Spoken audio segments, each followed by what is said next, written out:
Hey girls, we're going to talk about our wall squats for our kettlebell and handbag progression for next week. So we're starting off with our wall squat to really force them to lean back on their heels and push their hips back. Josh is behind the camera right now, so if he's got anything to add on my form, he's going to chime in.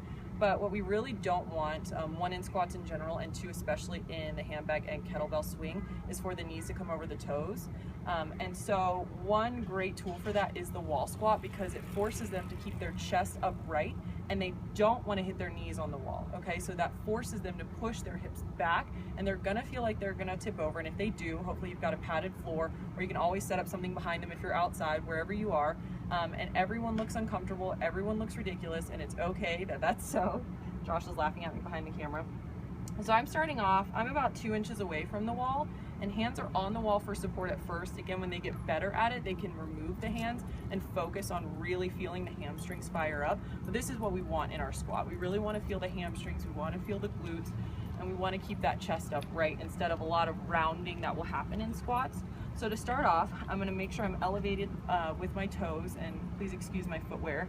And so I'm going to make sure my toes are elevated, my hands are on the wall, and I'm going to begin by pushing my hips back.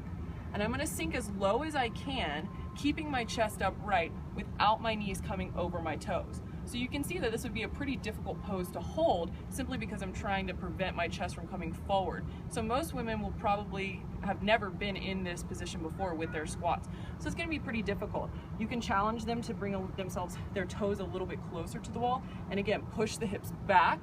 And this gets a little bit more difficult because I'm so used to leaning and rocking forward. So you're going to do 15 of those 3 times through. So you're going to challenge them to do 15 as low as they can go, and again, coming up behind them, pulling their hips back if they need to, and really focus, tell them to focus, like grab their hamstring. They want to feel this firing up. They want to feel those booties fire up. Don't be afraid to tell them to bring mental awareness to these spaces on their body.